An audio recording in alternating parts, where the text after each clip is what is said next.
Man possesses, did he but know it, illimitable power. One thought is a spiritual power of tremendous potency, but this is not the power of which we speak. By thought, man can either raise himself up and connect himself with the powerhouse of the universe, or cut himself off entirely from the divine inflow. His thought is his greatest weapon, because, by it he can either draw on the infinite or sever himself, in consciousness, but not in reality, from his divine source. This power is of the spirit, therefore, it is unconquerable. It is not the power of the ordinary life, or finite will, or human mind. It transcends these, because, being spiritual, it is of a higher order than either physical or even mental. This power lies dormant, and is hidden within man until he is sufficiently evolved and unfolded to be entrusted with its use. Through the divine spark within him, which is really his real self, man is connected with the infinite. Divine life and power are his, if he realizes that they are his. So long as he is ignorant of his oneness with the divine source of all life, he is incapable of appropriating the power that is really his. If, however, he enters into this inner knowledge, he finds himself the possessor of infinite power and unlimited resources. This power, then, is God's, yet it is also men, but it is not revealed to him until he is fit to be entrusted with it. It is only when man realizes his oneness with his divine source that he becomes filled with its power. Many teachers and initiates lament the fact that certain secrets are being spread broadcast today, secrets that, in the past, were kept closely guarded. They fear that unillumined and unevolved people may make destructive use of spiritual power. This, to the writer, appears to be improbable. It is true that strong personalities, who have a great belief in their own power to achieve and succeed, draw unconsciously on hidden powers, and thus are able to raise themselves high above their fellows. The use, however, that they can make of spiritual power for base purposes is limited, and is not to be feared. There are others, of course. The powers of the subconscious mind are dealt with in other chapters. The powers of the spirit are far greater and finer than those of the subconscious mind. 3 who are misusing their powers. These are black magicians, and while they may do a certain amount of harm, they become reduced, ultimately, to beggary and impotence. There are also others who spend the whole of their spare time searching for knowledge of this very subject. They read every occult book they can lay hands on, but they never find that for which they seek. There are spiritual powers and influences that withhold the eyes of the seekers from seeing, until they are ready for the revelation. When man, in his search for truth, has given up all selfish striving after unworthy things, and has ceased to use his self-will in conflict with the greater will of the whole, he is ready for the revelation of his oneness with the infinite. Yielding implicitly to the will of the whole may seem, to the unillumined, an act of weakness, yet it is the entrance to a life of almost boundless power. Man is not separate from his divine source and never has been. He is, in reality, one with the infinite. The separation which he feels and experiences is mental, and is due to his blindness and unbelief. Man can never be separated from spirit, for he himself is spirit. He is an integral part of one complete whole. He lives and moves and has his being in God, universal, omnipresent Spirit, and God, Spirit, dwells in him. The majority of people are unaware of this intimate relationship with the divine, and, because they are unaware, or because they refuse to believe it, they are, in one sense, separated from the inner life of God. Yet this separation is only in their thoughts and beliefs, and not in reality. Man is not separated and never can be, yet so long as he believes that he is separate and alone, he will be as weak and helpless as though he actually were. As soon as man realizes the truth of his relationship to the infinite, he passes from weakness to power, from death unto life.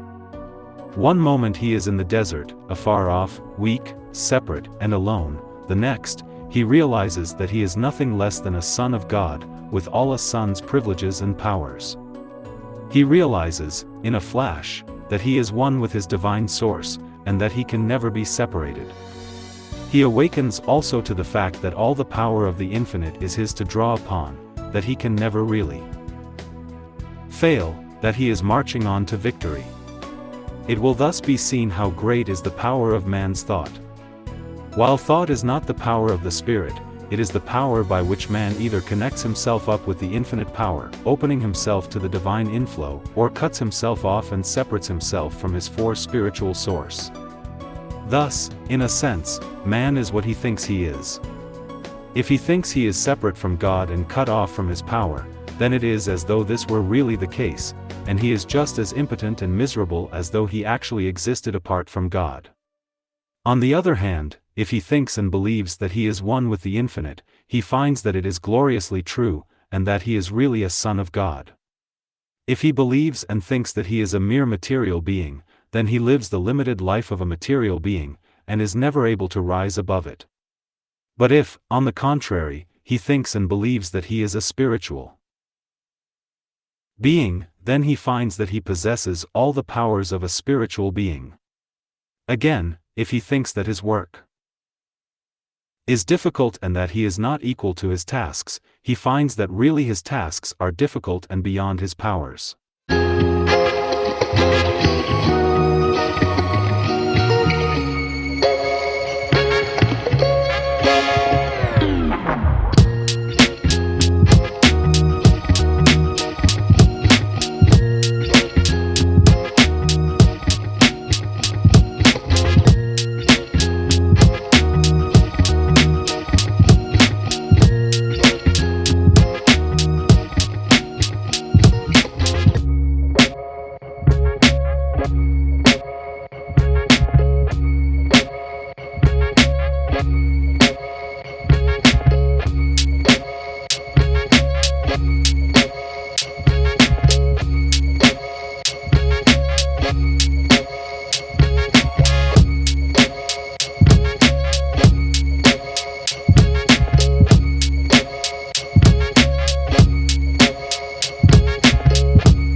Overcome their own weaknesses, and, through victorious experience, attain wisdom.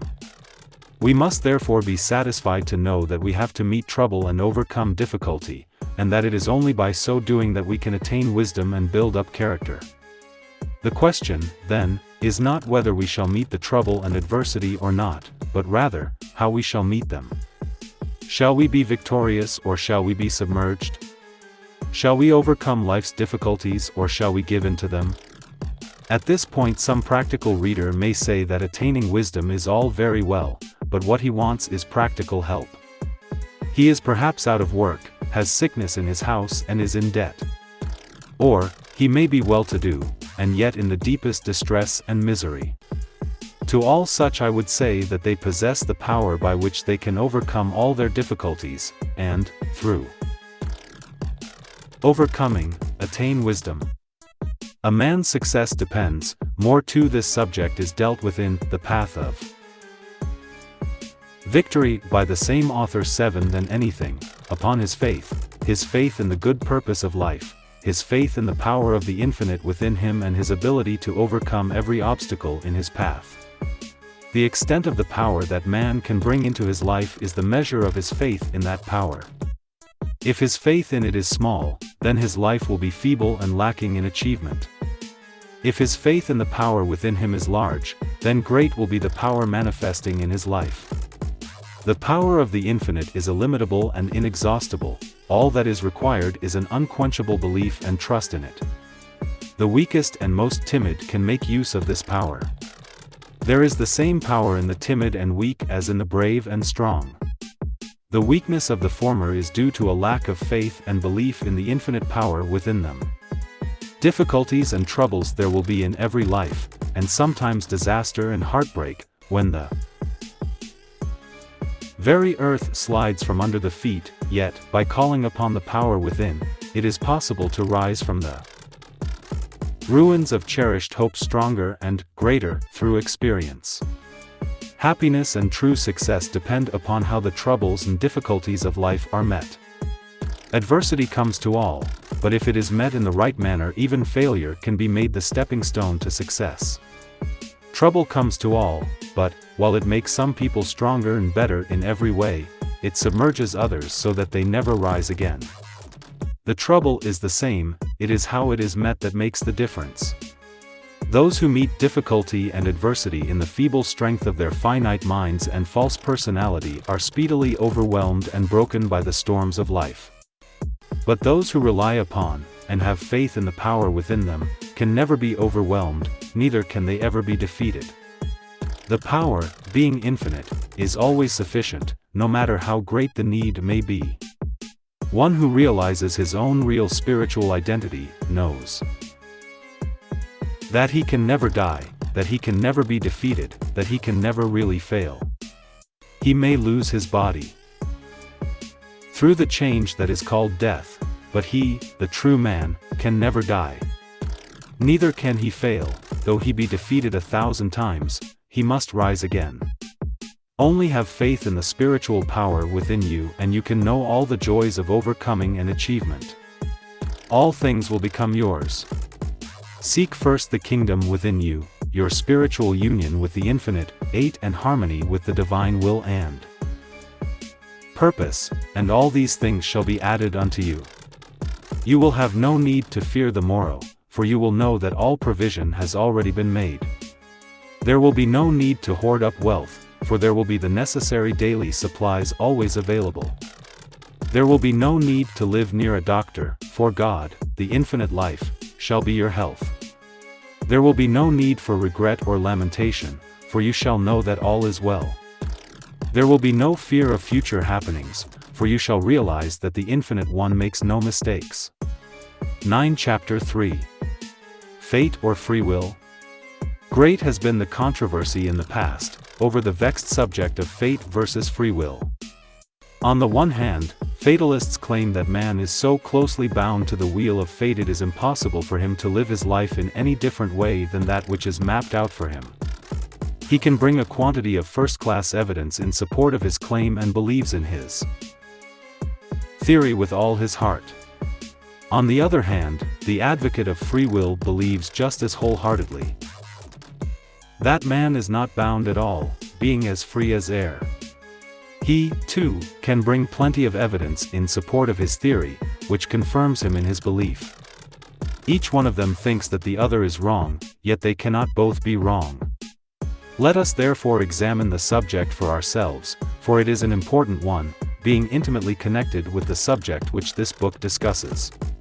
First of all, let it be said, they are both wrong, in part, and right, in part. Man is bound to the wheel, yet, at the same time, he has free will. Let us, therefore, explain this seeming paradox. It is an ancient truth of the inner teaching that man, when he is unevolved and before he is unfolded, is bound to the wheel of fate very closely. The unevolved man follows his desires, thus creating for himself a future from which he cannot escape. When, however, he becomes more evolved and emancipated, he begins to resist following his desires and strives, instead, to follow higher things. This creates for him a better future, and thus he becomes free in comparison with his former slave state. Man is a slave to fate as long as he is a slave to the desires of the earth plane. He is, however, free to overcome lower things and thus rise to higher. When he does this, he ceases to create a painful future for himself and thus becomes free. There is, therefore, fate which is self-created. It is necessary to acknowledge this before we can proceed further. One who has not had much experience of life or who has not been a close observer, may deny that there is such a thing, but one who has had great changes in his life, against which he has fought and struggled in vain, knows that there is a purpose working behind the events of life, against which even kings and 10 mighty men are powerless. There come times in man's life when he moves heaven and earth, figuratively speaking, prays until he can pray no more, sacrifices, it may be, his money, his health, his prospects, and does everything that is in the power of a human being in a vain attempt to stave off a threatened disaster. But, in spite of all his efforts, in spite of his cries to a pitiless heaven, the relentless march of fate cannot be stayed. It moves forward like a huge juggernaut and crushes his hopes, his dearest idol, his very life itself, or all that then makes his life worth living, and leaves him desolate. If then, you may ask, fate is so pitiless and so powerful, what can be done with it and where does free will enter into the matter? In reply, it must be admitted at once that it is no use fighting fate. The more man fights it, the more completely he gets broken. There are certain main events in each life which must come to pass. These events and changes are inevitable and it is hopeless to fight against them. While these things, which constitute what we call fate, are inevitable and therefore cannot be avoided, it rests with ourselves how we meet these adversities and disasters. If we meet them in the wrong way, they break us. If, however, we meet them in the right way, we become stronger through discipline and experience, thus becoming better fitted to bear life's responsibilities and to overcome its difficulties and temptations. One who meets the setbacks, griefs, bereavements and disasters of life in the right spirit becomes a strong and rich character. He becomes mellowed through experience, strong, stable, a helpful influence to all who meet him. When things go smoothly and life is a merry round, no philosophy or religion seems necessary, and, as for an inward power, what of it, we can do very well without it. So, say the thoughtless and inexperienced, but there come times in every life, when, not only is a philosophy, and that a very sound one, necessary, but also a power, of which the finite self knows nothing, is needed in order to raise the soul out of the dust and ashes of its despair. It is one thing to try and meet trouble and adversity in the right spirit and quite another thing to have the power to do so. One who thinks that he has no power within him but that all the power is in circumstances, can never rise victorious over his troubles and become a conqueror over life's difficulties, but one who realizes that he possesses a wonderful power that can raise him up, no matter how crushed he may be, can never be a failure in life. No matter what may happen to him, he 11 will play the man and act a noble part. He will rise from the ruins of his life and build it anew in greater beauty and splendor. At this stage, it is necessary to point out that there is a difference between big fate and the circumstances of life. Big fate, as it sometimes is called, antedates this present life and its cause does not come within the scope of this little book. Those who have studied the occult sciences may say, what about planetary influences? They will point out that, according to the ancient science of astrology, a man's life is determined by the star under which he is born. This is true, if he gives in to the influences around his path. At different times in his life man meets with influences that are sometimes favorable and at other times adverse. These influences are, however, only influences after all, and one who will stand firm during periods of adversity and refuse to give in, relying upon the great power within to carry him through, will find that he can weather all storms of life and come out of his trials greatly strengthened. He cannot prevent these influences from coming around his path of life, but he can rise superior to them. He will meet with failures and setbacks, but he will make of these stepping stones to success. He will experience griefs and bereavements, but out of these he will build a finer character and rise to higher things. One, however, who gives in to these things, refusing to rise sufficient, if we say here that, through the ages, we reap as we sow, therefore our future depends upon how we meet life and its difficulties now. Big fate, then, cannot be successfully fought, simply because it is the working of omnipotent law, but our life generally and its circumstances depend upon how we meet big fate, and how we recover from it. No matter how seemingly unkind fate may be, it is possible for us to make our life a beautiful thing. Inspired and energized by the power within, we can rise from the ashes of our dead hopes to build anew our life in greater beauty and more in harmony with the divine ideal.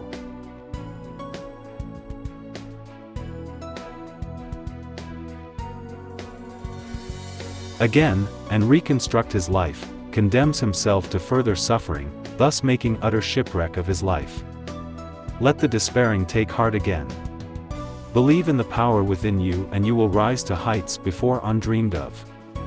With this power to help you, you can accomplish the apparently impossible. Appendix to Chapter 3. Our life here is not governed by a capricious being who blows first hot and then cold, or who favors one person and tortures another. The Supreme Being works through laws that are absolutely just and unchanging. Therefore, all disaster and trouble in the life is the effect of certain causes. These causes are our own wrongdoing in the past, which set in motion forces, against which the power and wit and wisdom of man are powerless. For it will be seen then, that our future depends entirely upon the way we think and act in this life. Our future lies in our own hands. If we violate the law of love in this lies, to bring us into union with the divine or in tune with the infinite. Therefore, by rising up to a higher plane and coming more into harmony and union with the divine, we rob even big fate of something of its power. We cannot oppose it, for by so doing we fight against omnipotence, but we can forestall it by doing willingly, and of our own accord, that very thing which experience comes to teach us. Man is the cause of the disasters in his life. He reaps through the ages exactly as he sows. Life is perfectly just and rewards every man according to his works. The fate of the present is the reaping of his sowing in, it may be, a distant past. Therefore, the disasters and sufferings of this life must not be attributed to the interference of a capricious and unreasonable God, for the truth is, they are due to the exact working of a perfectly just law. Fate, once created, is irrevocable. It can neither be fought nor evaded. By fighting against fate, man merely smashes himself to pieces. To do so is equivalent to running his head against a stone cliff. The harder he charges, the greater the damage to his head, but the cliff is unaffected. Fate, although largely self-created, is really the divine purpose of life, therefore, to resist it is to fight against God. Fate, again, is not punishment, in any vindictive sense, it is the drawing together of certain remedial experiences, through which the soul can learn the lessons it has failed to learn in past ages and thus attain wisdom. The object of fate is the highest good of the individual, although it may entail suffering and painful experiences. Because the disasters in man's life are due to past wrongdoing, it naturally follows that his future depends upon the kind of life that he lives today. If, in the past, he has created for himself a sequence of events and experiences, from which it is impossible for him to escape, it is obvious that his future lives depend entirely upon how he lives the present one. It will be seen that if man can learn the lessons of the present life, and live in such a way as to cease creating trouble for the future, he is beginning to climb the path of liberation, which is the road all advanced souls have to follow, or, rather, have the privilege of following. By following this path, man ceases to be bound to the wheel of fate. This little work does not teach reincarnation, but its teaching is based on a belief that man, in reality, is a spiritual being, a divine spark from the sacred fire. Spirit being immortal has no beginning or end, therefore always lives. This present life is one of countless experiences, each one of which helps to build up character. There is no death, but only changes 15 from one vehicle to another. There is no beginning, or end, or time in reality. These are mere limitations of the human mind. It is impossible for man to die, he can only leave his body. He cannot kill himself, try how he will, he can only force himself out of his body. Man must always go on, whether he likes it or not. He proceeds through the ages, reaping exactly as he sows. We have already seen that man cannot avoid or fight successfully against fate, but that he can become free from the wheel of fate by living a life in harmony with divine law. 5.5 This is the inner secret of all esoteric teaching. The new birth, or regeneration, means the awakening of the soul to conscious immortality. The old self, that was bound to the wheel of fate and the plane of cause and effect from which it could never free itself, owing to the fact that it was continually binding itself to the wheel afresh, through following selfish desires, dies, and a new self is born. In other words, the consciousness is raised from the plane of sin and death, of sensuality and desire, of restriction and captivity, to the higher plane of spirit, where man realizes that he is a son of God. He discovers that the divine spark within is his true self. He realizes also that he has always lived, in his real spiritual self.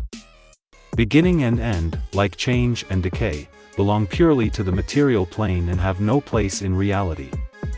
They form part of this present three-dimensional existence but have no reality. Endless being is the reality. Anything short of this is mere illusion. It is not necessary, therefore, to believe in the theory of reincarnation or that all our experiences must of necessity take place on this plane. Sufficient to know that we can never die, that we cannot escape from ourselves, and that to neglect seeking with all our heart for union once again with our divine source, is merely to prolong our sufferings. At this point it is necessary to point out that most of man's troubles are not caused by fate at all, but are due to his fighting against or trying to resist the great plan. If the experiences of life are resisted, or an attempt is made to evade its discipline, troubles and difficulties will repeat, becoming more painful and insistent until their lesson is learnt and the life changed accordingly. Therefore, man has it in his power greatly to improve his present life, as well as to create a far better future, simply by living his life today in harmony with divine law. Further, it is necessary to point out that all thought and action have an immediate as well as a far-reaching effect. It is true that the full effect of life here is not reaped until after our little course on this plane has been run, but great differences are affected in the present life nevertheless. The way a youth makes use of, or throws away, his opportunities either makes or mars, to a very large extent, his adult career. Opportunities, once allowed to pass, can never be recalled. Sins committed and wrongs done to our fellow men have an unpleasant habit of repeating themselves in a reversed way later in life. For instance, a man may get on in life, and, in his selfish climb, may trample on one weaker than himself, ruining him and driving him to despair. Years afterwards, he will probably be treated in exactly the same way by someone stronger and more favorably situated than himself. Therefore, there is an immediate sowing and reaping that finds fruition in this life. By immediate is meant, within the compass of this life. The reaping may be delayed 10 or 20 years, but in the writer's experience, it not infrequently comes. Whatsoever a man soweth, that shall he also reap. Those, therefore, who think that life is not just, and who whine and complain about the way they are treated, are simply increasing their own troubles. Until man realizes that the cause of all his troubles is within himself, he can never do anything to remedy matters, because, obviously, the only thing that is required is for him to change within. Man has to become changed within before his life can be altered. His thoughts, his ideals, his attitude towards life must all become transformed. When this change has been effected, he not only begins to repair his present life, but he creates a fairer and nobler life for the future. Man, then, has to change. His desires and aspirations, instead of being directed towards hate and evil, must be transformed to love and good. Instead of wallowing in lust and selfishness, he must lift himself to higher and better things. How can this be done? It cannot be accomplished by the finite man at all, but it can be achieved by the infinite power within.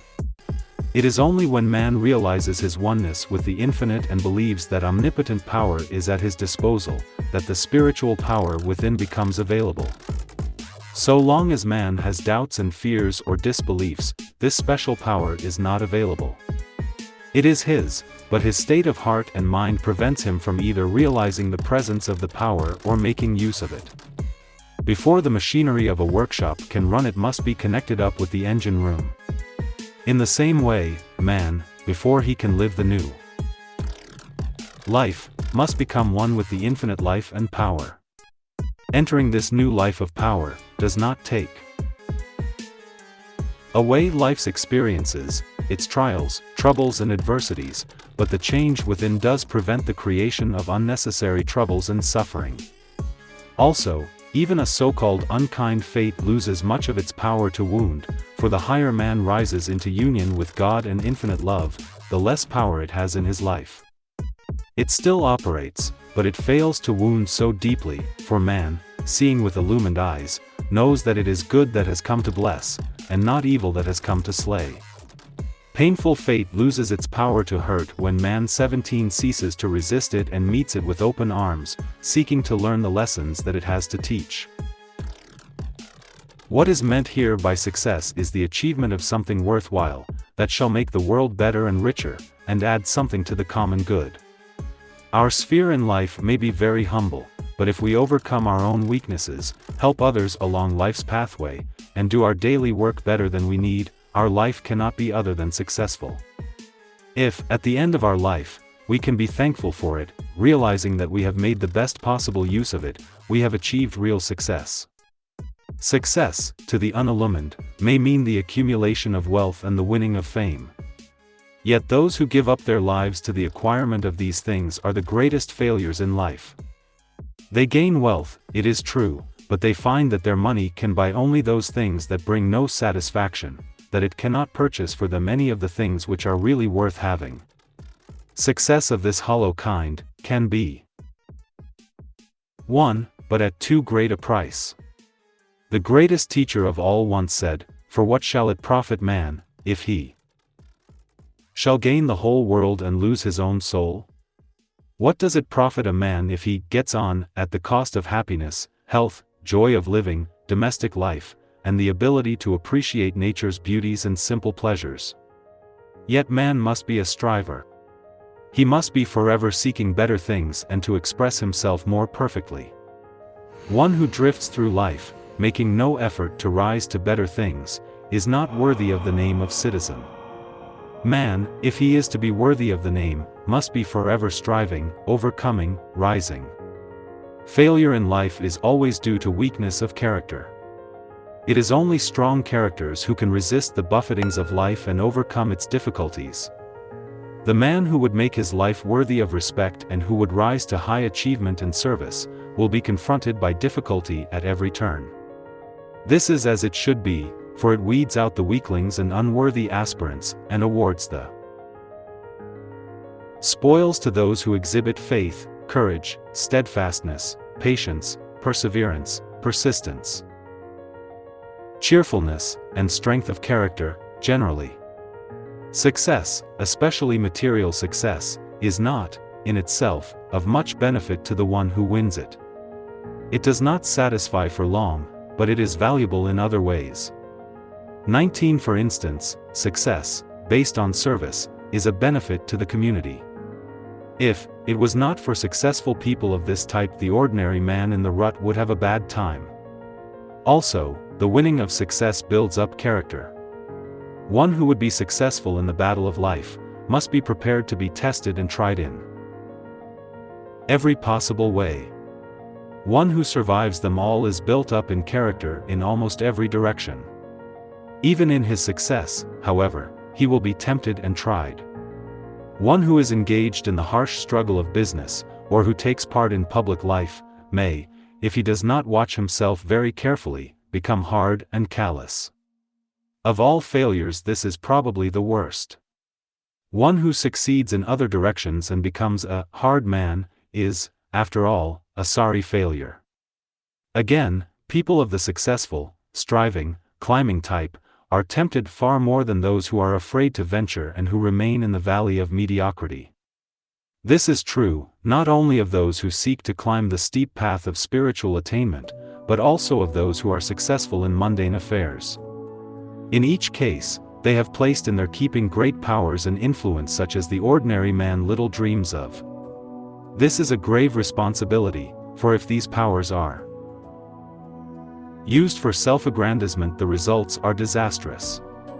Thus, those who climb are beset on all sides by temptations of a very subtle kind, which, if yielded to, will ruin the life and do grave injury to the soul. Life is a continual battle. To the ordinary person, it is generally a fight with circumstances and the ordinary difficulties of life, which are very important in his eyes. The more advanced soul is not troubled much by these things, he rises above them, but he is tempted and tried to a much greater degree, and in a far more subtle manner. Those who think that by following a certain cult or ism, they will be able to have an uneventful walk through life are merely deluding themselves. As he learns to overcome the difficulties of life which baffle the ordinary individual, he will be tempted and tried in other and more subtle ways. This is because life is not for mere passing pleasure, but is for the building up of character, through experience. Therefore, one who would succeed must be strong, and wise and patient. Those who aspire to make their lives really worthwhile, who desire to serve their fellows more perfectly, who want to build up character through experience and overcome all their weaknesses, inherited or otherwise, must look within for power and wisdom. It must be pointed out, however, that man must not use his spiritual powers for selfish purposes and self-aggrandizement. There is an immutable law, which has been known to the inner teaching all through the ages, that forbids the use of spiritual powers for the creation of wealth or even of daily bread. Jesus was subject to this fair exchange, instead of trying to wring success from life, no matter who may suffer thereby. 21 Further, when this power has been brought into expression, it must only be used in love, for if it used otherwise, it will destroy the user. Again, the power must not be used by the finite human will, but an endeavor must be made to find what the will of the whole is, and to work in harmony with it. Behind each life is the divine will and purpose. Each life is perfect as it is imaged in the universal mind. The highest success, indeed, the only true success, is to live the life according to the great cosmic purpose, or, in other words, as it is imaged in the one mind. Do not imagine, however, that it is the will of the universal mind that man should be a failure or lacking in achievement. Far from it, for we have only to contemplate the universe to see that the infinite mind is forever achieving and that it never fails. Man, too, must succeed, but let him mix wisdom with his ambition, and work for the benefit of the whole, rather than for any purely selfish purpose. It is natural for man to get on in life, to a moderate extent. 6. The writer's experience has been that it is necessary that we should always be progressing, achieving, overcoming and endeavoring to succeed. One of the greatest laws of the universe is progress, therefore it is fatal to stand still. We must go forward, we must achieve, we must accomplish things. If we do so, we may find that many things which cost in order to get on, he must become more efficient, and thus serve life and his fellows better. Therefore, there is no harm in success of this kind. It is natural and laudable also for one in poor and unlovely surroundings to have an ambition to raise himself to better circumstances. It is only right that he should desire to make life brighter and better for his wife and family. So long as he indulges in ambition wisely, and if he seeks success through better service to his fellows, his is a laudable purpose. If, however, he does not curb and control his ambition but allows it to run away with him, he will lose all real joy in life, and, at the last, when it is too late, learn, to his sorrow, that his life, through too much success, has been a failure. In concluding this chapter, let it be pointed out that success and achievement will not drop ready-made from heaven into your lap. All who succeed are gluttons for work, toiling whilst others play and sleep. All teaching to the contrary is erroneous. To think that success is going to come to you when it is unmerited, simply because you make use of affirmations, or employ mental treatments, is folly of the first water. On the other hand, to use the inner forces in an occult way, so as to compel material things or success, so-called, in any shape or form, to come to you, is black magic.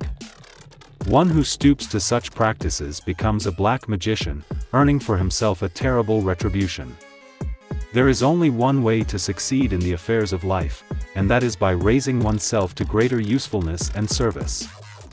By doing things better than they have been done before, by bearing greater responsibility, you serve humanity better, and therefore merit success.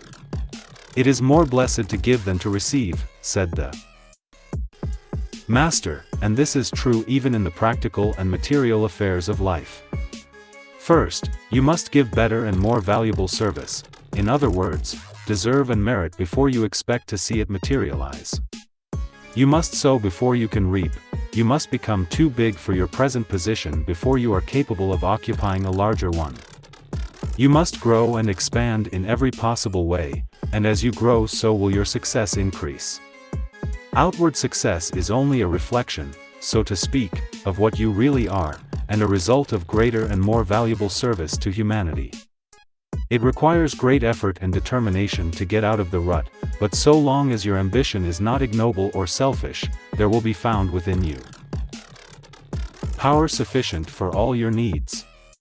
To win success, either in the hurly-burly of life, or the more difficult path of spiritual progress, demands imagination, vision, courage, faith, determination, persistence, perseverance, hope, cheerfulness and other qualities. These are all to be found within. All these qualities lie more or 23 less dormant within, and can be called into expression if we believe that infinite power is ours. Again, however, must the warning be repeated that this power must not be used for selfish self-aggrandizement, still less may it be used, or, rather, misused, either to influence or dominate others. If this power is misused, the results are terrible and disastrous. Therefore, use the power only for the achievement of good and noble aims and in service which shall enrich the life of your fellows, adding to the common good. Having arrived at this stage, you must go forward. There can be no holding back.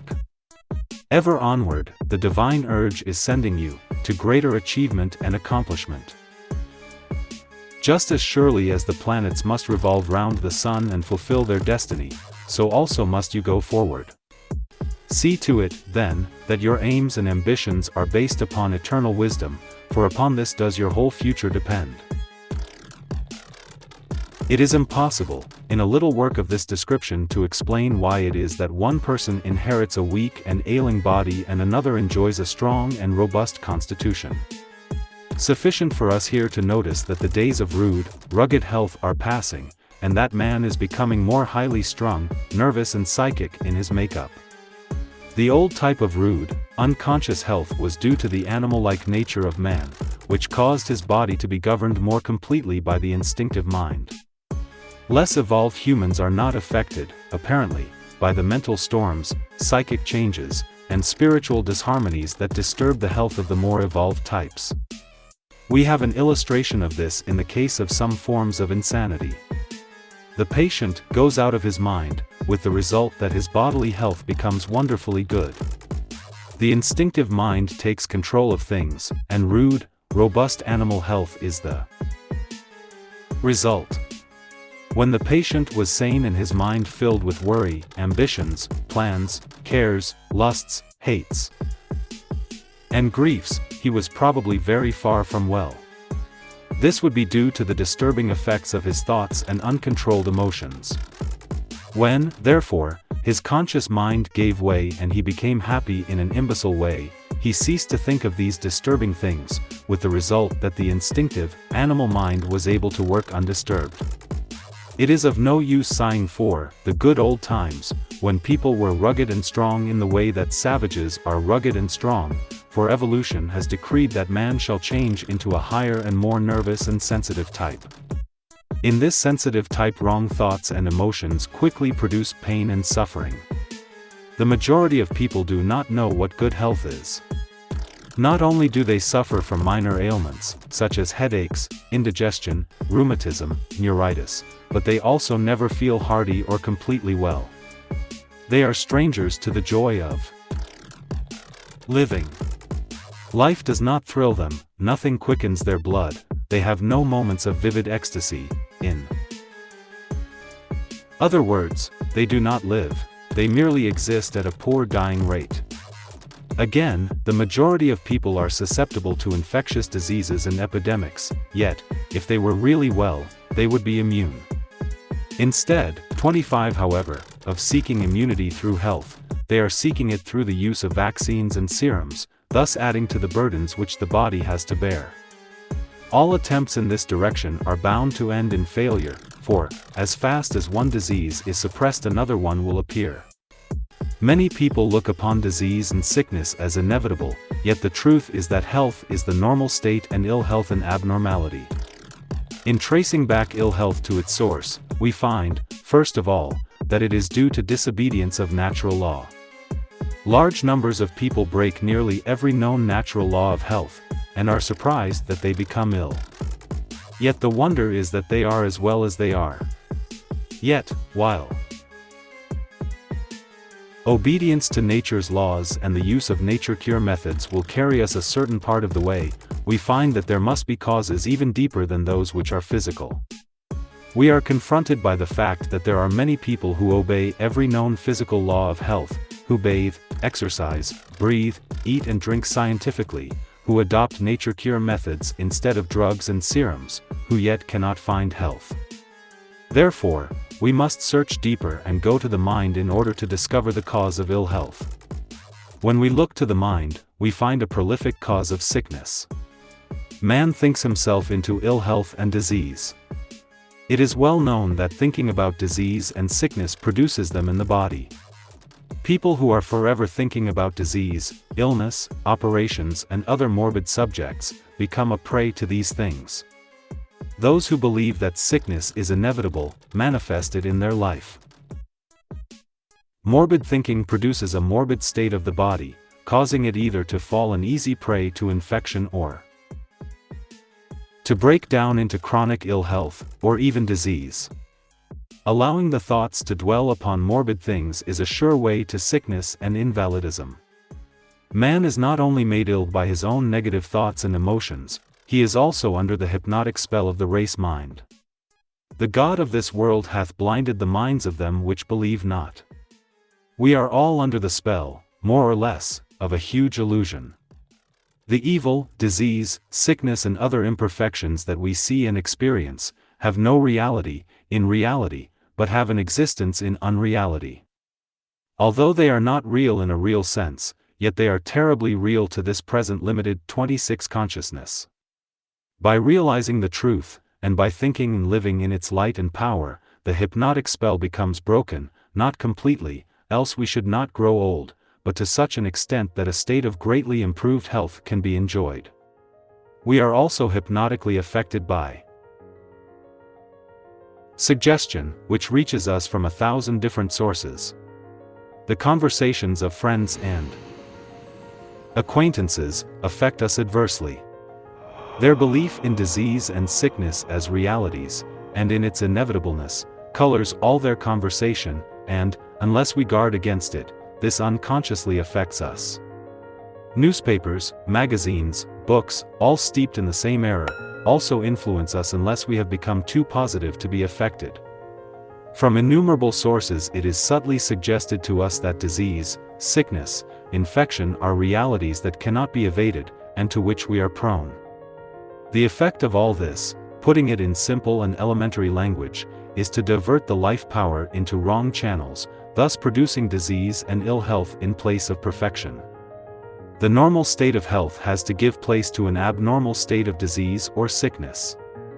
The normal health state is, however, restored when truth is realized, and the life lived in its light and power. Absolute truth and perfection stand behind all the illusion and imperfection of the sense life. It is by realizing the truth and the perfection of the reality, and by establishing the thought life in truth, so that our thoughts cease to be negative and based on error and illusion, that health is to be found. It is often said that ill health is the result of sin. It is, for thinking about disease, sickness and ill health, believing them to be inevitable, is one of the greatest of sins. The way of life is to walk, think and act, after the Spirit, which is perfect, whole, immortal and incorruptible, and not after the flesh, corruption, disease, sickness, death. By thinking after the flesh, we dishonor God who is absolute wholeness and perfection, and cut ourselves off from the divine life and power. But there are other ways by which wrong thinking destroys the health. Thinking thoughts of lust is a prolific cause of unhappiness, sickness and nervous disease. The divine forces of life are directed into a wrong channel, resulting either in indulgence and inevitable weakening of body, brain and will, or in repression and its consequent nervous diseases. If the thoughts are allowed to dwell upon impurity, evil results must follow 27 in some form, either in action or ill health, or both. Thought must be controlled and reversed continually. Not repressed, but reversed, be it noted, for there is a tremendous difference between the two. Repression creates nervous trouble, but by reversing or transmuting the thoughts the life becomes transformed, and the bodily health greatly improved. Further, indulging in thoughts of hate, resentment, ill will, fear, worry, care, grief, and anxiety, produces ill health, and, by lowering the tone of the body, lays it open to infection and disease. We therefore see that the state of the mind and the character of the thoughts are important factors which cannot be ignored. It is useless to treat either ill health or disease if they are merely the external effects of hidden causes of the mind. In order to effect a cure, we have to get back to the cause of the trouble. Thought control is a great assistance. Substituting a right or positive thought for a wrong one will, in course of time, work wonders in the life. In the subconscious we have an illimitable power of extraordinary intelligence. According to our thoughts, this wonderful power either builds up health, harmony and beauty in our life and body, or just the reverse. The power is good, the intelligence is apparently infinite, but it goes wherever our thoughts direct it. By our thinking, therefore, we either create or destroy, produce either good or evil. If, therefore, all our thoughts are good, positive and constructive, it follows that both our body and our life must become built up in harmony. And was it achieved by human willpower, it was done by a bringing into harmony of the heart and desires and will with the divine will. At the same time there must have been a revelation of the truth that the will of God is love, wholeness, joy and perfection, and not disease, sickness and misery. Mental healing does not become possible until we have made our peace with God. Until we have surrendered entirely to the love principle, we cannot overcome our hate thoughts and malice thoughts or resentment thoughts, by transmuting them into thoughts of love. Until we surrender to the divine will and leave all our problems to the infinite mind, we cannot cease to worry and fear. Mental discipline and thought control are necessary after this inward change has taken place, for we all have to work out our own salvation, but the essential thing is the inward heart surrender in love and trust. So long as we hate our brother, or fear what the morrow may bring forth, or worry about the things of this life, we can never be well. When, however, we have become attuned to the divine harmony, and have learnt to control our thoughts and emotions and to transmute fleshly and material desires into loving service, a state of wholeness is the inevitable result. Old, deeply seated disorders die away, and a steady improvement in the state of health takes its place. In order to regain health, it is necessary to raise oneself up continually to the divine ideal of health, harmony, and perfection. But this is useless if there still remains a clashing of the personal will with the divine will, or if there is any hate, malice, envy, or fear in the heart. The will must be surrendered to the greater will. This, in reality, is our highest good. For 29 The fulfillment of the divine will is the happy destiny of man. The heart must forgive and be filled with love, fear must be cast out and replaced by confidence and complete trust, before we can enter into that happy, carefree, restful state which is necessary for healing. Health is harmony, a delicate balance and adjustment between spirit, soul, mind, and body. This harmony is dependent entirely upon the greater harmony between ourselves and God. So long as there is a conflict of will, so long as there is hate or resentment, so long as there is selfishness or while there is fear, this harmony cannot exist. Therefore, the bedrock cause of health is spiritual harmony, all healing being a restoration of harmony between man and his divine source. When this harmony is restored, man is no longer a kingdom divided against itself, for he becomes established in unity. He works with the universe and the divine laws of his being, instead of against them. The divine life and power flow through him unimpeded, promoting perfect subconscious functioning. His thoughts become cleansed at their source. Create in me a clean heart, O God, and renew a right spirit within me. Cleanse thou me from secret faults. He becomes free from the hypnotic spell of the race mind. His eyes, through the influence of the divine spirit, become open to the truth. Therefore, he is no longer blinded by the prince of this world. In the divine union he becomes free. In Christ all are made alive. The subject of grief and its effect upon health has purposely been left to the last. No amount of right thinking will prevent bereavements in this life. These form part of the necessary discipline of life, and it depends entirely upon how we meet our trials, whether they shall be hurtful or the greatest possible blessing. By rebelling against life's discipline, griefs become hurtful, but the hurt is not in the bereavement itself, but in the attitude of the mind and heart. Until the soul is able to drink the cup of sorrow willingly, and say, "Thy will be done," bereavement is hurtful, destroying both health and happiness.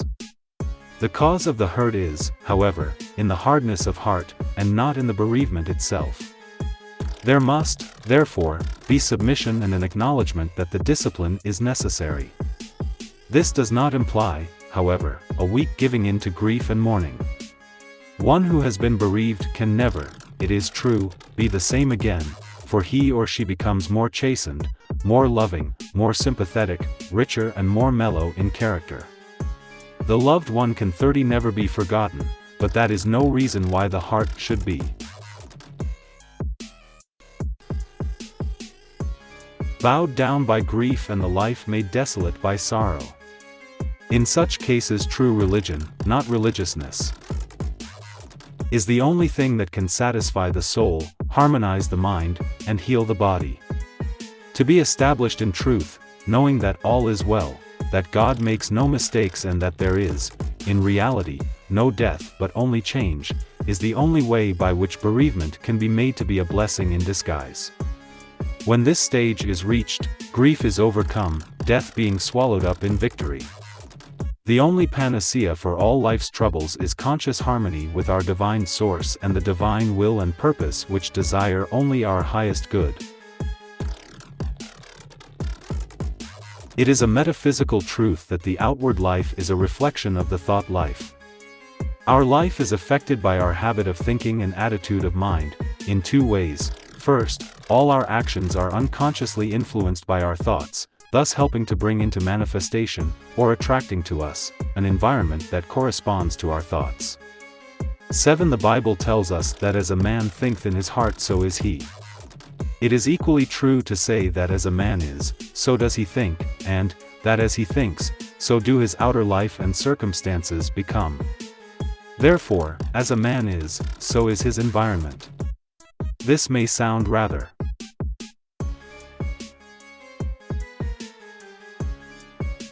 metaphysical, but it is really quite simple, and proof meets us at every turn. Take a man from Slumdog and put him in nice surroundings, and note what happens. Very soon he either drifts back to a slum or turns his new house into a slum dwelling. Take a man of a higher type, and put him in a slum, and soon he will either leave the slum or change his slum dwelling into a more decent habitation. Put a slut in a mansion, and she will turn it into a pigsty, but put a woman of a higher type in a hotel and she will make it clean enough to entertain royalty. Therefore, before you can change a person's environment, it is necessary to change inwardly the person himself. When a man becomes inwardly changed and filled with new ambitions, ideals and hopes, he, in course of time, rises above his sordid. Secondly, we discharge or emit an influence, silent and invisible, that no doubt affects other people. They are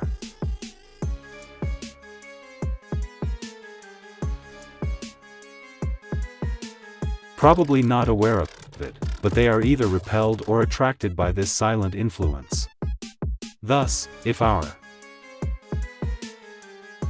thoughts and mental attitude are of the wrong type, not only are our actions affected thereby, but also, we exert a silent influence that assists in driving the right type of friends, opportunity, success, and every possible good away from us. The reverse also is equally true.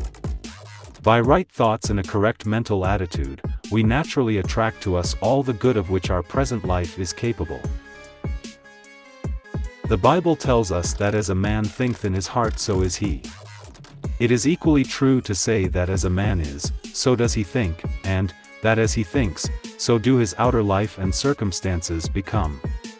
Therefore, as a man is, so is his environment.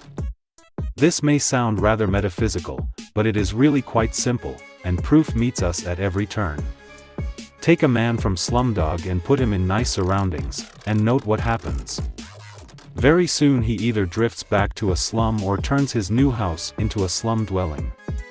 Take a man of a higher type, and put him in a slum, and soon he will either leave the slum or change his slum dwelling into a more decent habitation. Put a slut in a mansion, and she will turn it into a pigsty, but put a woman of a higher type in a hotel and she will make it clean enough to entertain royalty. Therefore, before you can change a person's environment, it is necessary to change inwardly the person himself. When a man becomes inwardly changed and filled with new ambitions, ideals and hopes, he, in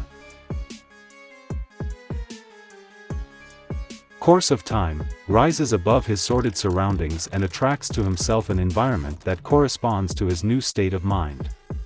It would be useless to tidy up the house of a slut for her, for she would soon make it like a pigsty again, but if you could get a new ideal of neatness, cleanliness, order and spotlessness into her mind, she would not rest satisfied until her immediate environment corresponded, in some measure at least, to her mental ideal or image. Very often, the failures of a man's life, and its disharmonies and poverty, either comparative or real, are outward symbols of his weakness of character. He may have ability in plenty, but he may lack application or steadfastness, and thus he fails in all his undertakings, and has to be kept by his wife and daughters. He will assure you that his circumstances are due to ill fortune, but the actual cause of his failure is in his character, or, rather, lack. Of character. If, therefore, a man's poverty and lack, or financial difficulties are due to weakness of character which manifest in his work and dealings with others, in the form of inefficiency, poor service, and bad judgment, it follows that he, himself, must change before his circumstances can be permanently altered for the better. The difficulty in dealing with unsuccessful people is in getting them to realize that they, themselves, are the cause of all their troubles. Until, however, they do realize this, their case is hopeless, and it is impossible to help them, but when they acknowledge that the fault is theirs, they can be shown that there is a remedy for their ills and a way out of their difficulties, by means of self-improvement. Let them then search for hidden weaknesses, and build up those weak places in their character, such as lack of grit, determination, steadfastness, persistence, patience, probity,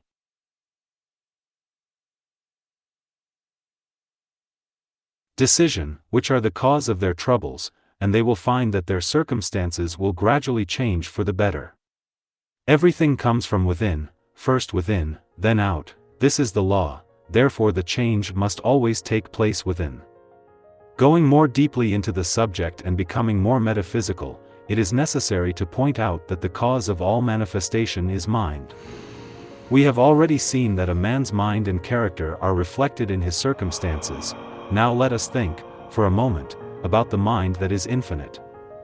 The whole universe, which is, of course, infinite in extent, has its origin in the divine mind, and is contained within this infinite mind, just in the same way that you can hold a mental picture in your own mind. God's universe, as it is imaged in the divine mind, is perfect. We see it as imperfect, because we only receive a finite sense perception of that which is perfect and infinite. From this forming, in our minds, an image that is necessarily imperfect and finite, which we project outwards, and, not knowing any better, think is real. But the universe, as imaged in the divine mind, and as it actually is in reality, is both infinite and perfect. It is also infinitely perfect. There is no poverty or lack in a universe that is infinitely perfect, whole and complete in the divine mind. Poverty and lack have their origin in the mind of man, they have no place in the mind of God. We cannot, in a little elementary work of this kind, go more deeply into this extremely fascinating subject. Sufficient if we say here that the only reality is infinite perfection and wholeness, therefore there cannot be any lack at all, in reality. The obvious lack and poverty that we see around us are the product of the human mind. Those who live in a consciousness of poverty and lack, go through life closely fettered by limitation. They can never escape from poverty, it dogs their footsteps like their shadow.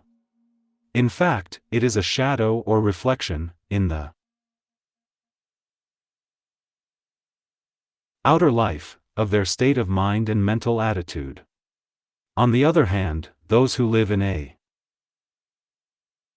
consciousness of sufficiency, are not troubled about supply. Their circumstances reflect their type of mind and mental attitude. It does not follow that they will be rich, for many of them prefer to live from hand to mouth, and quite large numbers of people have no desire whatever to possess wealth of any kind, but they have no worry about supply, for their needs are always met by sufficiency. Many of our readers look upon the possession of wealth as an iniquity. Personally, I do not see how, at this stage, it can be altogether avoided. Capital is necessary for the conducting of business and for the carrying out of enterprises, but, as far as the hoarding of wealth is concerned, I certainly think that it is both unwise and unnecessary. There is nothing more deadening to the spiritual life than riches. There is always hope for the drunkard and the harlot, but it is most difficult, although, of course, not impossible, for one who is burdened by wealth to enter the kingdom of heaven. Some are able to do so, but they are allowed to enter simply 34 because they hold their wealth as of no importance, merely as something of which they are stewards for a season. The hoarding of wealth is just as unnecessary as poverty. They are both based upon a fundamental error. This error is in thinking that all supply, being material, must necessarily have a material source, that it is limited in quantity, and therefore must be grabbed at and fought over. The truth is, of course, that the source of supply is spiritual, and therefore without limit. Consequently, one who realizes the truth has no thoughts of poverty or lack, and ceases to fear it. On the other hand, he has no incentive to hoard or to grab wealth, for of what use are riches to one whose supply is forever assured?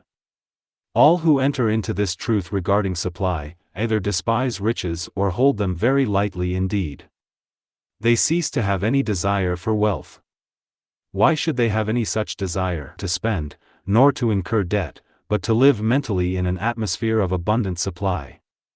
We have to remember that the change in consciousness must take place first and become well established, before its effects can be seen to manifest in the outer life.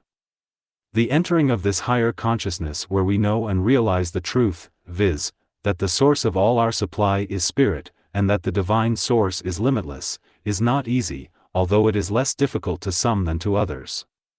It demands constant mental activity and watchfulness. It requires persistence and perseverance in right thinking, yet it is possible to those who are in earnest. By living in the consciousness of God's supply and exercising a lively faith, the life becomes affected, principally due to both conscious and unconscious change of action. Having dealt with the esoteric or inner side of the subject of supply, I will now treat it more from the outer or practical side, the latter being, of course, just as important as the former. The teaching of this chapter does not discourage industry and thrift, far from it. After the Lord Christ had fed the 5,000, all the leavings were carefully collected so that nothing should be wasted. This is in accord with universal law. There is a law of economy both in the natural and spiritual worlds. Nature appears, on the surface, to be very wasteful and prodigal, but, actually, she never wastes anything, if it can be avoided. Therefore, the action of the disciples was in accord with universal law. What a lesson for us! To be careful and saving is a mark of superiority both in mind and character. The wastefulness of the helpless poor is notorious. Those who are well-to-do are far more careful and conserving than the very poor. There are exceptions, it is true, but the rule is that a man who cannot save money has not it in him to command success in life. Inability to deny himself certain things shows a weakness of character and lack of purpose which makes success impossible. 236 men that I knew very well built fortunes upon P5, which they saved out of meager earnings. It is always the start that is difficult. If you cannot overcome the preliminary difficulties, you have not the steadfast purpose to hold your own in the battle of life. On the other hand, once the initial difficulties have been overcome, it is not difficult to get your baroque into the currents of prosperity.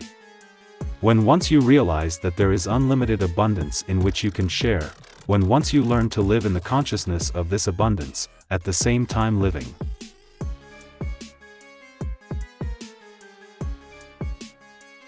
within your present income and doing your present work as well as it is possible for it to be done, you have set out on the path to affluence.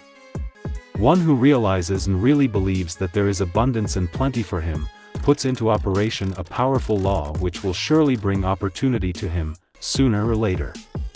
Many, however, ruin their hopes by not knowing that for a time they must live a kind of double life. They must be opulent in consciousness, but careful and thrifty in actual practice. The time will come when their means will largely increase, then, if they are wise, they will live on part of their income, instead of living up to it. This will give them a wide margin for charitable purposes, for the taking up of further opportunities and for extensions.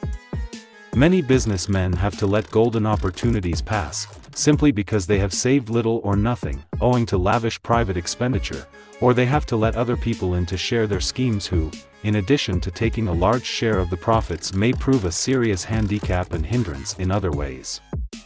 While in its essence, the source of supply is spiritual, it comes to us through material channels, and, in order to have a share in it, it is necessary to earn it. We have to give something in exchange for what we draw from life in the way of supply. We must give in order to receive, and what we give must be something that the world wants or needs. The secret of supply is, then, to realize that there is unlimited abundance and to live in the consciousness of it, as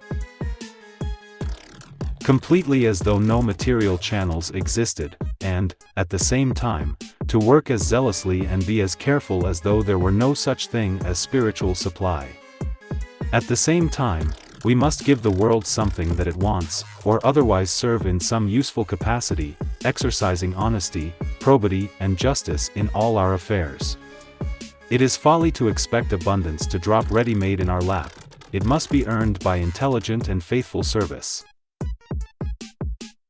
Being a retired businessman who started life with nothing, not even good health, I have looked at this subject from a businessman's point of view. The principle applies, however, to every walk in life, and each reader can adapt the teaching of this lesson to his or her particular needs. The subconscious mind is the mind of nature. It possesses extraordinary powers and intelligence, but no inspiration. It is instinctive, it is animal, it is natural, but there is nothing godlike about it. It is of the earth and the physical plane. It can be described as the inner forces of nature resident within our body. Having said this, we have said nearly all there is to be said about the subconscious, yet this is the mind of which some people have made a veritable god.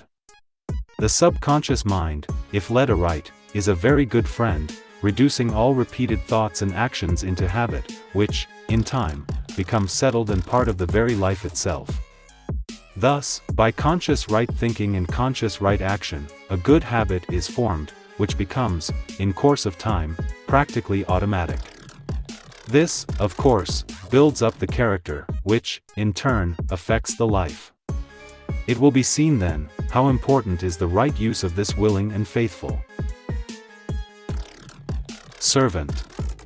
It is no god, it has no inspiration, but it is a very useful servant, as we shall see. Most of our actions or movements are done or made subconsciously. The reason that practice makes perfect is that the subconscious mind learns to do the task, and, by so doing, takes it off our hands. How difficult it is to learn to drive a motor car.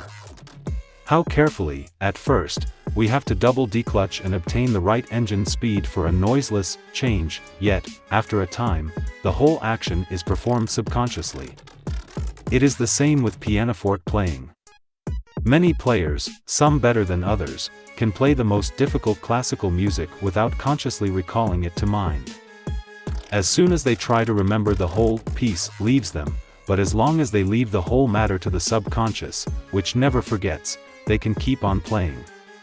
I and my conscious mind are not doing much of the actual writing of this book. We think the thoughts and have something to do with the formation of the sentences, but the subconscious mind writes them down. If I had to think of each word and letter, my task would be hopeless, and I should become half dead with fatigue. The subconscious mind, however, is even more helpful, for it does the bulk of our thinking, and can be taught to do a great deal more. If we had to think everything out laboriously, according to the laws of logic, life would be unbearable. Instead of this, our subconscious mind does the bulk or our thinking, and, if we give it a chance, will do it in an extremely accurate manner, strictly according to the laws of logic and without the slightest fatigue. The more that we train the subconscious to do our ordinary thinking for us, the less we suffer from fatigue. Fatigue is unknown to the subconscious mind, therefore, we can never tire it or overwork it. The subconscious mind can be made to do more and more work for us if we will delegate definite work for it to deal with. One who has learnt thought control, who can take up a matter, consider it in all its bearings, and then dismiss the subject from his conscious thought, is able to increase his efficiency 100% and reduce his mental fatigue almost to vanishing point. Instead of laboriously working out his problems and worrying and scheming over them, he simply dismisses them to his subconscious mind to be dealt with by a master mind which works unceasingly, with great rapidity, extreme accuracy, and entirely without effort. It is necessary, however, to give the subconscious every available information, for it possesses no inspiration or superhuman wisdom, but works out logically, according to the facts supplied to it. This great, natural, untiring mind downstairs, as it has been called, is also capable of doing even more useful work still. A writer or speaker, or preacher can collect notes and ideas for his article, book, speech or sermon, and pass them down to his subconscious mind with orders that they be arranged in suitable order, division, subdivision and so on. When he comes either to write or prepare the notes of his speech or sermon, he will find all the work done for him, and all that he has to do is to write it down, entirely without effort or fatigue. Again, a businessman who has learned to make use of his subconscious mind in this way, need not juggle or worry or fatigue himself by planning and scheming for the future. All that the need do is to submit the facts to the greater mind downstairs, and all the planning will be done for him, entirely without effort, and far more efficiently than he would have done it through laborious conscious thinking. The following, which has just been brought to my notice, is a striking confirmation of the teaching of this chapter. In a recent issue of Collier's magazine, an interview with Henry Ford appeared. The spoke of the way with which big business men deal with problems, and pointed out that they did not spend a lot of time pondering and puzzling over plans or ideas. He said, "An idea comes to us, we think of it for a little while, and then we put it in the pot to boil. We let it simmer for a time, and then take it out." What Henry Ford means, of course, is precisely what we have been saying, viz., that the idea or problem is dismissed to the subconscious mind, which works it out, and presents it to the conscious mind for judgment. Yet again, an inventor or one who is constructing something mechanical, can make use of the subconscious mind in precisely the same way. Let him sum up the whole problem, arrange all his facts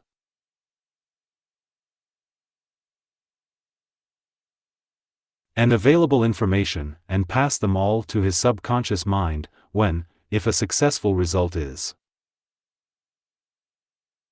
within the range of possibility, an answer or idea will be forthcoming. All this being done, mark you, without any effort whatever. All this may seem, especially to some readers, rather wonderful and far-fetched, yet there is nothing occult or mysterious about it. I am perfectly sure that there is no great writer, politician or businessman who does not make use of his subconscious mind in this way. He probably does so unconsciously, but his procedure is the same. Some employ the whole of their mind naturally. These become men of achievement, who occupy responsible positions, and who bear immense burdens without strain, worry or care. Responsibility sits lightly upon them, and they are serene and untroubled when in positions, and when confronted by tasks and difficulties, such as would drive an ordinary individual out of his mind. Such men develop their powers of attention and concentration. Anyone who is in earnest can do this, to a very high degree. They are at great pains to get to the root of a problem, and obtain all the available data possible, but, after that, it is their subconscious mind that does all the work, and which arrives at a decision. While it comes natural to a few to use their subconscious mind in the correct way, the majority of people find themselves unable to do so. Such, however, can acquire the art by training. First, it is necessary to 41 learn thought control, so as to be able to take up a problem or dismiss it entirely from the mind at will. When a problem is passed on to the subconscious to be worked out, the subject must be dismissed entirely from the conscious mind. The problem must not be worried over, nor the thoughts allowed to dwell upon it. It must be left entirely to the subconscious. Second, every possible detail and information connected with the problem must be grasped by the conscious mind, and the whole matter, pro and con, visualized before being passed to the subconscious. It will be seen, then, that thought control of a high order is necessary, also powers of attention and concentration. These can all be developed by anyone who is really in earnest. A good way of starting the use of the subconscious mind is to hold the problem in the mind just as one is going to sleep. There must not, upon any account, be any attempt made to solve the problem or to worry over it. Instead, the main facts of the case, on both sides, must be marshaled, and the case presented to the subconscious mind in much the same way as you would place it before your lawyer. Having done this, dismiss the whole matter to your subconscious mind, and in most cases, you will find in the morning that a solution has been arrived at without any effort or fatigue on your part. This, of course, is only one of the many ways in which the subconscious mind can, and does, serve its master, or the one who should be master. This great invisible force of nature is forever working. Whatever ideal is held in the mind becomes woven into the life through the tireless working of the subconscious mind. Only set your attention upon high and lofty achievement, and you will focus all the invisible inward forces of nature upon its accomplishment. In course of time, you will reap as you sow if you will direct your attention into the right channel, backing it up with energetic, conscious action. Your subconscious will help you day and night, thus making success and achievement possible. We have already seen that the subconscious mind, wonderful though it be, is instinctive merely, lacking inspiration and what we call originality. All inspiration comes from the universal mind, via the superconscious. All poets and inspired writers get their inspiration in this way. This higher mind is not recognized by psychologists, but it has long been known to searchers for spiritual truth. What we get from the subconscious is the outcome of facts and knowledge supplied to it. What we get from the superconscious is direct inspiration from higher planes. This higher mind might also be called the mind of illumination, for those who can enter into it become illumined, being able to know the truth and to see things as they really are, and not as they falsely appear. Divine. He knows by direct knowing, he becomes wise through an influx of divine wisdom.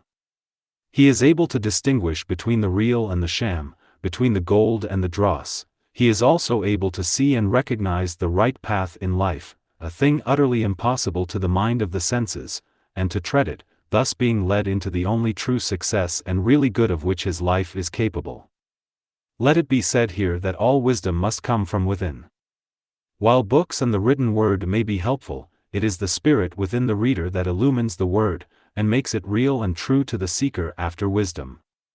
One who realizes that he is illumined within by the divine spirit, and that this alone can bring him into real knowledge is well advanced on the path that leads to realization.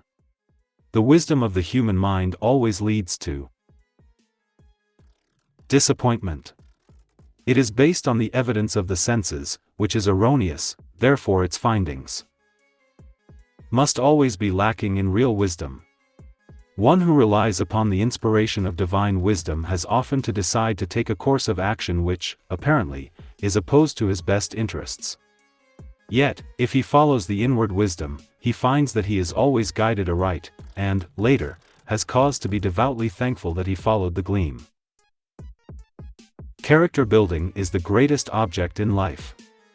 It has been said that character is the only thing we can take with us when we depart this life. This is perfectly true, therefore the object of all religion, not religiousness, mental training and development should be the building of character. A religion that does not build up character is worthless. Those who think that they can flop through life, avoid, as far as possible, its discipline, make no effort to improve their character, and through believing in a certain creed can miraculously become perfect, simply by dying, are deceiving themselves. We do not become perfect, i.e., of a strong and perfect character, either by believing in a creed or through dying, but by attainment. God helps those who help themselves, and those people who will not strive after better things cut themselves off from all the glorious and wonderful possibilities of attainment. Before, however, thinking about such lofty things as entering the path of attainment, and becoming changed into, and modeled after the divine image, the average person may wish to know how to overcome bad habits and weaknesses of character which are keeping him down in life, and, possibly, undermining his health. Most people are conscious of some wrong habits that ought to be overcome, and weaknesses of character which should be eradicated. Possibly they have fought against their habits or weaknesses for years, prayed until they are tired of praying, made innumerable attempts at turning over a new leaf, yet all in vain, for they are as firmly in the toils as ever. Many people give up the struggle and endeavor to lead a sort of Jekyll and Hyde existence, being outwardly a Christian or righteous person, but inwardly something quite different. Yet they find no satisfaction in this dual life, for they know that they are drifting towards an abyss. Yet there is a way of escape that is open to all. The Infinite One has provided man with powers that are apparently unlimited, powers which can be used either to build up the life and character or to destroy them. These powers are those of the subconscious mind. This mind is a reservoir of unlimited, tireless forces, and becomes, if we use it aright, our best friend, or, if we misuse it, our worst enemy. Every time a bad action is indulged in, wonderful changes take place in the nervous system, and energy becomes stored up in certain cells, so as to make it easier to do the wrong act on a future occasion. It is equally true that every time a good action is done, similar changes, but in a reverse direction, take place, that make the doing of the same action easier in the future. This explains the tremendous power of habit. Our body, brain, and nervous system become changed, either for the worse or the better, according to the type of action indulged in. We do not yet fully realize what a wonderful adventure life is. We are entrusted with tremendous powers, and by their use or misuse we can either destroy ourselves or build up our character in every possible direction. What a responsibility, yet what a glorious opportunity! In order, however, to find a way of escape from evil habit and weaknesses of character, we must go deeper than actual deeds, for actions are effects of hidden causes. The cause of all action is thought. A thought, someone has said, is an action in the process of being born. It is true that we possess primitive desires and impulses, but these can be transmuted into noble actions and high achievement simply by directing the thoughts and attention to higher and better things. For instance, the powers of sex become transmuted into brain power if the thoughts and attention are completely transferred from sex to intellectual pursuits. If, however, the thoughts are allowed to dwell upon sex or passion, then the kingdom becomes divided against itself, and man begins to drift towards the abyss. The strain of modern life is filling our asylums, yet there are those who can work 15 or even 18 hours a day and thrive on it, although engaged in severely trying brain work. These have learned to transmute their lower powers into higher. This is not done by means of esoteric or occult practices, but by obeying the divine injunction to set our affections on things above. In other words, to keep our thoughts and attention fixed upon higher and better aims, ambitions, and pursuits. It is impossible to overcome bad habits by fighting them, for the more we fight them the stronger they become. The injunction to resist not evil is very applicable to habit. The way of escape is not by fighting evil or wrong habit, no matter what its character may be, but by concentrating upon building a good habit that shall cut the ground from under the feet of the bad one, or by turning the attention to higher and better things. Whatever we fix our attention upon, or whatever it is that we idealize, our subconscious mind endeavors to actualize and make real in our life. By fighting a habit, we direct subconscious attention to it, and this is fatal. If, however, we turn our whole attention to something entirely different and which is higher and better, all the powers of the subconscious are directed towards the production, in the life and body of the new object of attention. We see, therefore, that we do not have to overcome habit. If we did, our task would be hopeless, for the human will is helpless before the power of the subconscious mind. The subconscious powers can be led by the imagination, but they cannot be coerced by the will. The will must be used not to fight the habit, but in raising and directing the attention to something higher and better. By this means a new habit is formed. The attention of the subconscious mind is taken away from the bad habit, and all its powers directed towards the creation of a new and better one. The subconscious does not care what the habit is. It is indifferent as to whether it is good or bad. It is just as willing to produce a good habit as a bad one. We, each of us, therefore, hold our fate in our own hands. We can, by controlling our thoughts and imagination and by directing our attention to better things, focus all the powers of the subconscious on the building up of good habits, or, on the other hand, we can, by allowing our thoughts and mental pictures to dwell upon undesirable things and our attention to be directed to low or weak ideals, fall into undesirable habits. The power that produces the habits is the same in each case. It is the way in which this power is directed that is the vital and essential thing. It is very necessary to point out that right thinking and correct use of the imagination must be accompanied by corresponding right action. Many people make use of autosuggestion and expect it to destroy their bad habits and build up better ones, but it never will, or can do so, unaided. Autosuggestion is useless if it is not followed by constructive action. Young people should expend their energies in physical culture and games. Older people should interest themselves in hobbies and intellectual pursuits. It is only advanced students who can control their thoughts so that they can govern their life forces by mental means. Those less advanced, when attacked by evil or weak thoughts, must get up and do something quite different, and thus get their minds off the forbidden subject and interested in the new object of attention. It is a case of directing the desires and life forces into different channels, by controlling the thoughts and attention. Here is seen the value of true religion, for it brings fresh ideals into the life and directs the attention to higher and better things.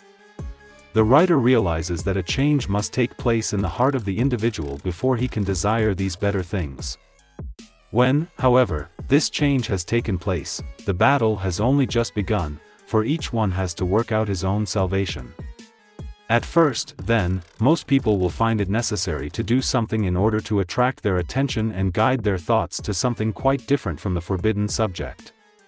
Later on, however, when they become more advanced in the science of right thinking, they will be able to direct their thoughts into any desired direction. This necessitates constant vigilance. Each thought has to be carefully scrutinized before being allowed to pass the threshold of the mind. By reversing every negative or unworthy or ignoble thought into its opposite, a change is wrought in the brain and nervous system. The cells formerly used for wrong thinking and for the production of wrong action go out of use as new cells are brought into use for the production of right action. This stage leads to one higher still, when it becomes a settled habit to reverse bad thoughts into good ones and perform right actions instead of bad or weak ones. The power of the subconscious mind, which at one time seemed so evil, produces right action more or less automatically. When once the habit of cleaning the teeth is established, there is experienced an uncomfortable feeling until they have been attended to. When once a dirty person has learnt to wash himself thoroughly and keep himself decent, he will feel uncomfortable if he gets dirty. The same rule applies in the more important things and habits of life. If those who are in the bondage of habit will only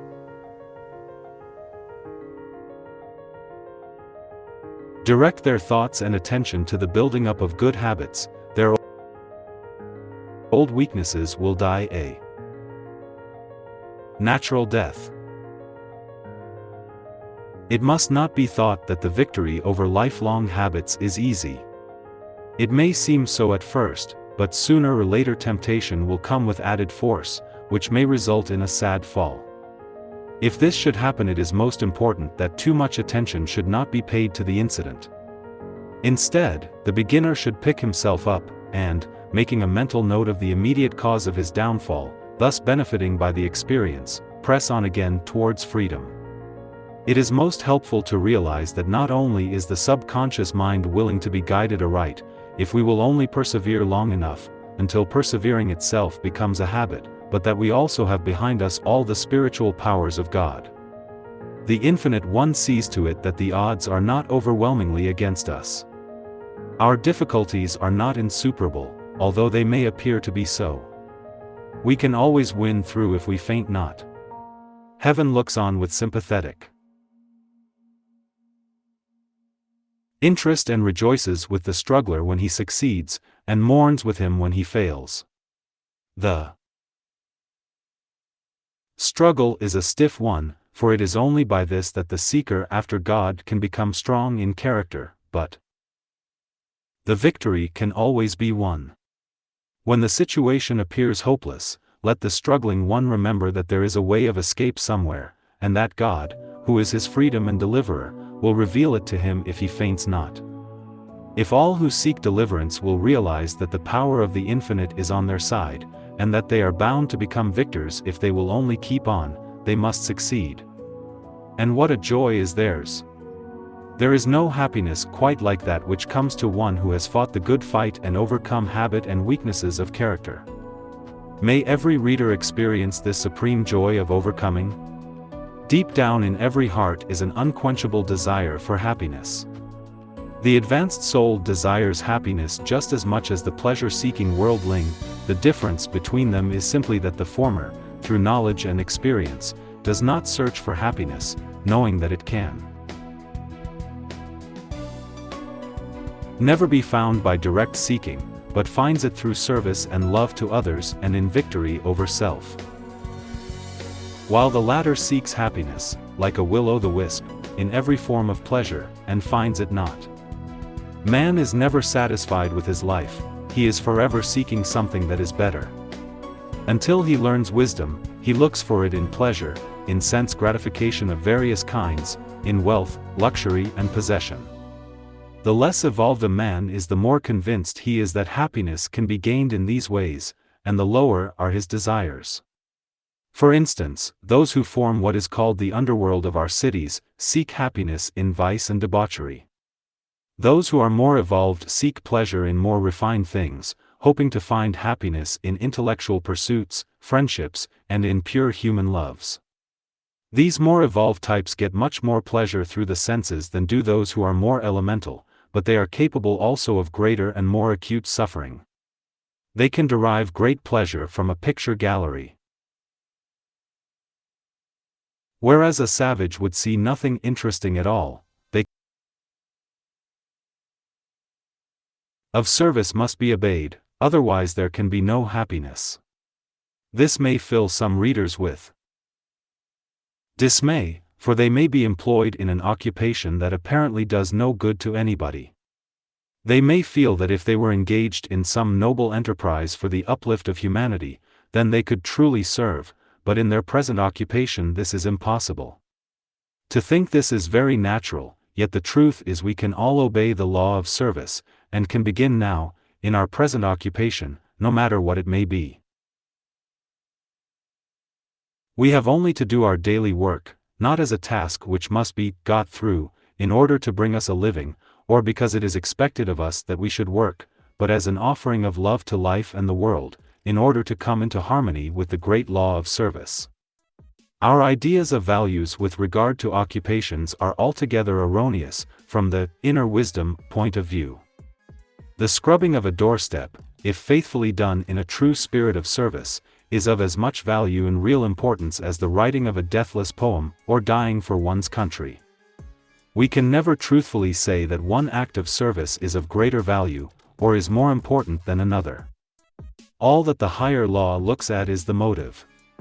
Therefore, if your motive is right, you can be engaged in the humblest and, apparently, most useless occupation, and yet be happy because you satisfy the law of service. Another road to happiness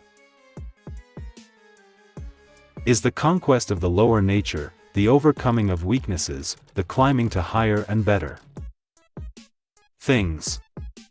There is intense happiness in realizing daily that old habits are being overthrown, weak points in the character built up, and an ever-increasing state of liberty and freedom entered into. Thank God, we do not have to remain as we once were, but can progress upwards, indefinitely, for there is no limit to our upward climb. But there is a state that is far higher than happiness, and this is joy. Happiness comes through service and overcoming, but joy comes only to one who realizes his oneness with his divine source. The reality is ineffable joy. Behind this world of shadows is the real, spiritual world of splendor and delight. When the soul, after its immense journey through matter, time and space, at last finds its way back to its divine source, it becomes aware of this intense joy, too great to be described in words. It not only realizes that the reality is joy, and the universe filled, not with groans or sighing, but with the sweet, quiet laughter of freed souls. It also is filled itself with this ineffable joy. What has all this got to do with practical, everyday life, it may be asked? Everything, for the one who possesses this quiet joy can never be defeated in life's battles. He has something within him that can never be quenched and which will lead him from victory to victory. The average individual knows nothing of mental forces, and, although he may suffer from the effects of unconscious wrong thinking, yet he is in no danger of making deliberate misuse of the inner powers. One, however, who has learnt how to use these interior forces must be very careful to use them aright, or he will find that the invisible powers of mind and spirit are far more powerful and destructive than dynamite. It is not meant by this that he can blow himself up thereby, but it does mean that he can injure himself, not only in this life, but for ages to come, and, in addition, seriously retard his spiritual evolution. All use of the mind to coerce other people or to influence them by means of suggestion, not for their benefit, but for your advantage, is highly destructive, not to them actually, but to you. On the face of it, it looks an easy road to success and prosperity, but, actually, it leads to failure and poverty. The misuse of the mental powers in this way is really a form of black magic, and the fate of all black magicians is very terrible. Even the use of the mind to coerce other people for their good is not desirable. It never does any real good, although it may seem beneficial for a time, and its use, therefore, is to be deprecated. Healing, so-called, by heterosuggestion, is not permanent, for as soon as the healer ceases to pump suggestion into the patient, the latter begins to relapse into his former state. Far better results accrue if the patient is taught to use auto or self-suggestion for himself. It is seen, then, that the use of the mind to influence others is distinctly harmful if it is used selfishly, and of no real use if used unselfishly. Hypnotism is harmful, no matter which way it is used, and is also detrimental to the patient. Because of this, some of our more thoughtful neurologists have given up its use. We have no right to endeavor to influence other people by the use of our inner forces, even if our object is there good. Each soul has the right to live its life in its own way, and choose for itself either good or evil. That is the object of life, so that each evolving soul should learn wisdom through the lessons learnt as a result of its own mistakes. Far worse is it 53 if others are coerced, not in order to help them, but to defraud them or to make them buy goods they do not require, or sign agreements they would not otherwise put their name to. One who misuses his mental and spiritual powers literally smash his life up. He works against the laws of life and the universe, and encompasses his own ruin. There is, however, a far more subtle way of misusing the mental and spiritual forces than by coercion, mind domination and heterosuggestion. This method is equally destructive, and if persisted in builds up a painful future. With this method, other people are not influenced or dominated, but the finer forces of nature are coerced by the human will. Mental demands are made on the invisible substance from which, we are told, all things are made, and wealth is compelled to appear. In addition to this, sickness, so it is claimed, is banished, and the invisible forces of life are compelled to operate in such a way as to make life's pathway a bed of roses, without thorns, so that life becomes shorn of all its discipline and experience. Its devotees enter the silence, and there visualize exactly what they think they want, and compel it to appear, in material form, by the strength of their desire or through the exercise of their will. Some followers of this cult may be able to make an apparent success of it, but I have never yet met any. If they do, however, they will live to regret it, for they are merely practitioners of black magic. Their efforts are of the same nature as sorcery. All such methods build up a heavy debt of future suffering, and seriously hinder the soul in its evolutionary journey. Entering the silence is a good thing, it is really entering the inner silence of the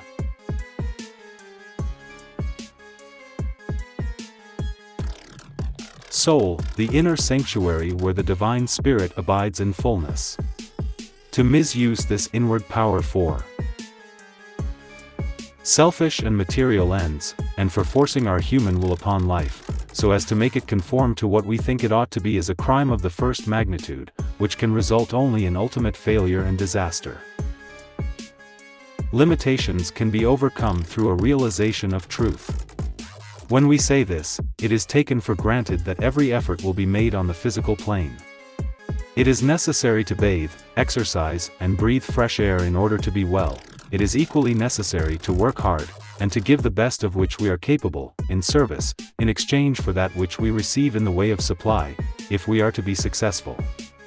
If you keep a gardener, you must pay him. The money that you pay him is part of what you have earned by the sweat of your brain. Therefore, you exchange the work of your brain for the labor of his hands, and you are mutually helped and helpful to one another, both giving and receiving, and each one serving life according to his ability. Taking all this for granted, we will pass on to the metaphysical side of our subject. This, by the way, is vastly the more important, but the outer, practical work is indispensable.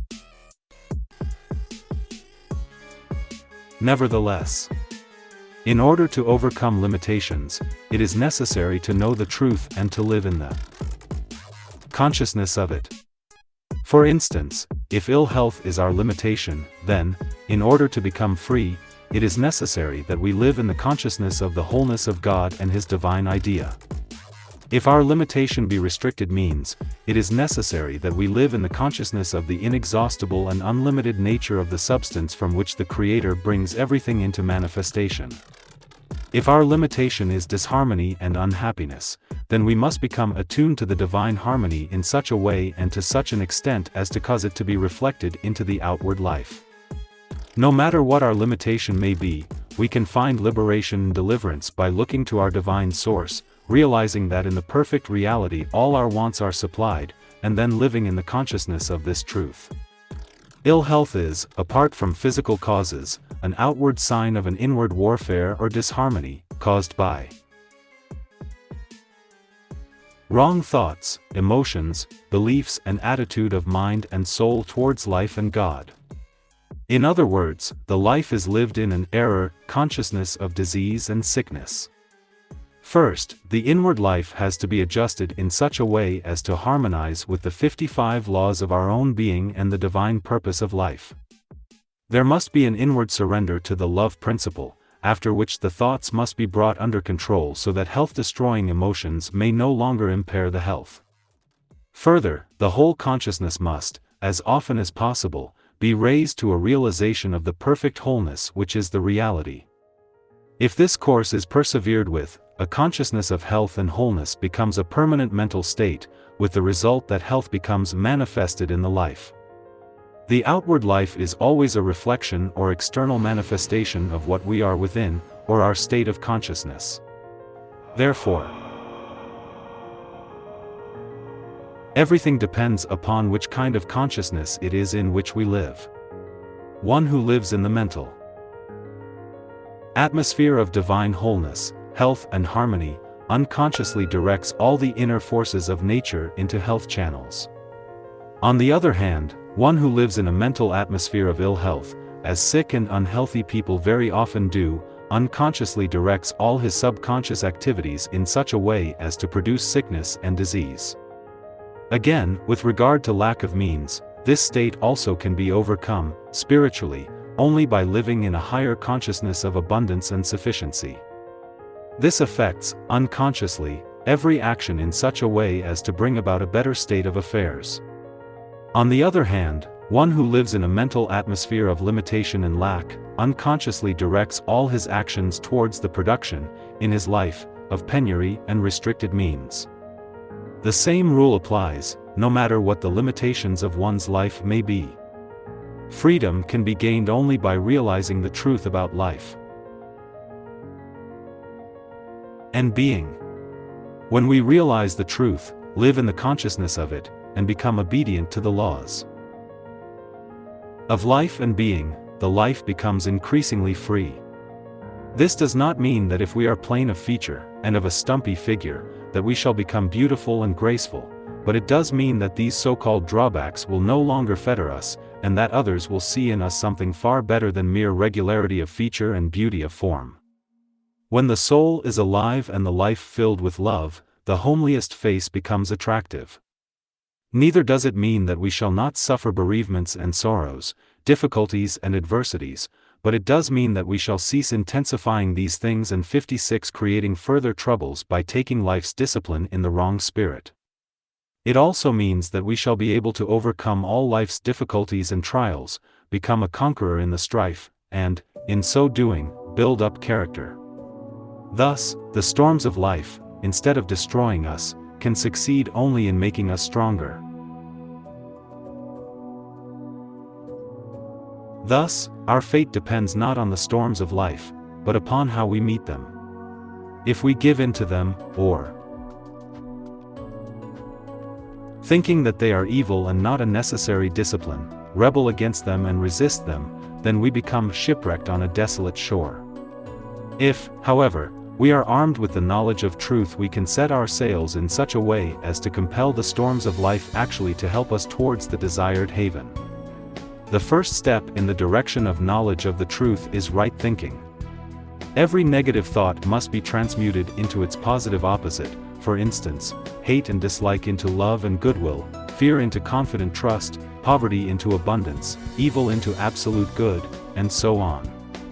This will be found to be not easy, but it is possible, and the power to control one's thoughts increases if one perseveres continually, with the passing of the years.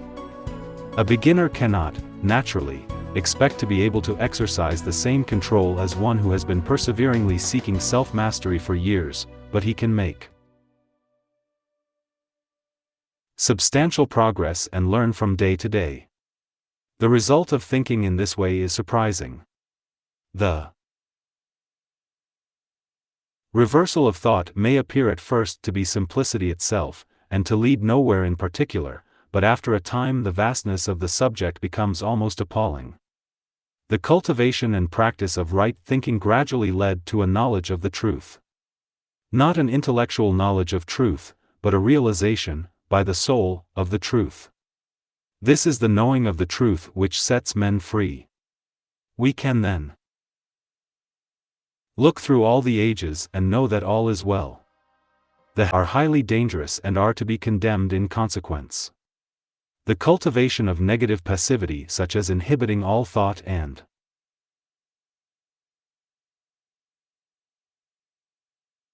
making oneself quite passive and open to any influence, is also highly dangerous and should be strictly avoided. In place of all these unwise practices, a short time should be set aside each night and also morning, if possible, for getting into touch with reality.